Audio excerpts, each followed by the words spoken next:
I wasn't supposed to stop there. The shop wasn't on the map, and the street it sat on didn't exist the last time I checked. But the door was open, and inside I heard something I hadn't heard in years. The sound of time moving. Not fast, not slow, just aware. Clocks covered the walls.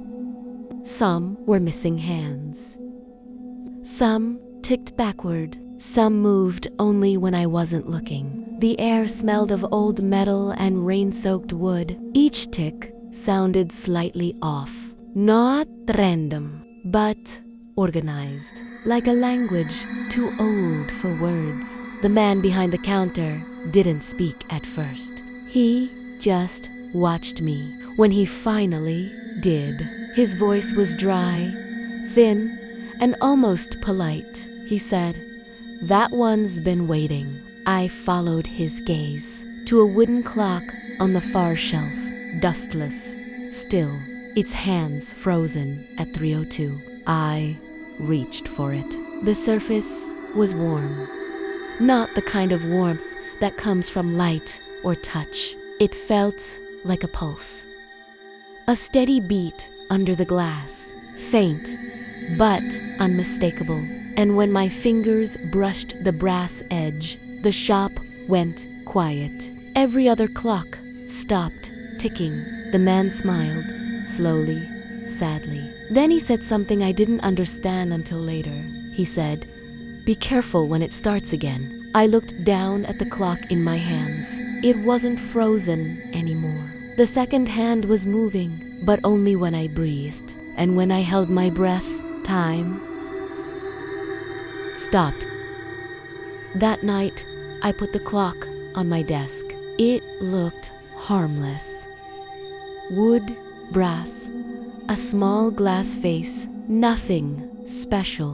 But the sound it made filled the entire room. Each tick was too loud, too heavy, like it was pushing the air apart every time it moved. At exactly 3:02, it stopped.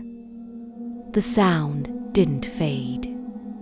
It just ended, like a sentence cut off mid-breath, and in that instant, the hum of the refrigerator vanished. The wind outside stopped howling. Even the shadows on the wall stopped moving. I stood up. Or at least, I tried to. My body moved, but the world didn't respond. The curtains hung in the air, caught between 1 second and the next. I spoke, but no sound came out. It felt like standing inside the pause between two heartbeats. I looked down at the clock. Its hands were still, but behind the glass, something was moving. A faint shimmer, like dust swirling in water. And if I listened closely, I could hear it. Not ticking, but breathing. I took a step closer. The air felt thicker, like walking underwater. I reached out and touched the glass. Warm again. A pulse, faint but steady, matching the rhythm of my own heart. Then, from somewhere inside the clock, a voice whispered, "You stopped first." It happened again the next night. Jam 3:02.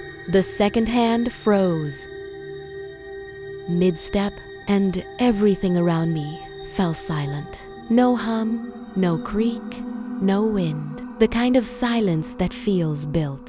Heavy, intentional, like someone was holding it there, waiting for me to notice. I tried speaking again.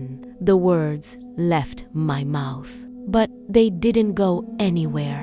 They just hung in the air, visible almost like faint smoke that didn't know which way was forward. The silence pressed back against me, as if sound itself was trapped and wanted to get out. Then I heard it, a faint rhythm under the silence. Not ticking, not breathing. Something slower. It sounded like movement, but from inside the pause, like someone pacing between seconds, dragging their feet on the edge of time. I looked at the clock behind the glass. The shimmer I'd seen before was stronger now. It wasn't dust. It was shape.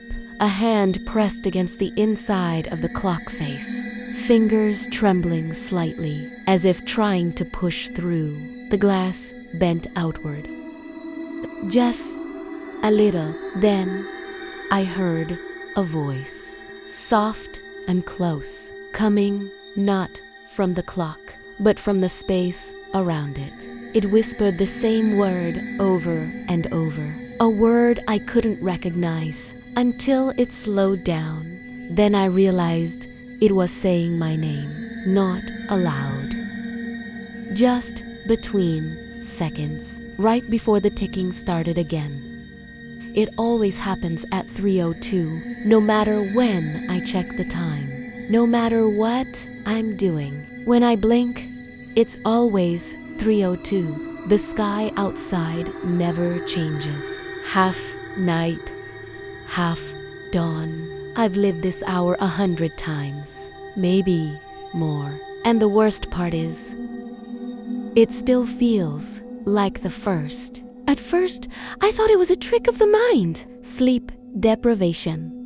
Déjà vu. Whatever explanation made sense at the time. But then I noticed the small things. The curtain moving the same way. The light flickering at the same second. The sound of my breath syncing perfectly with the pause between ticks. Everything was looping, except me. I tried to break it.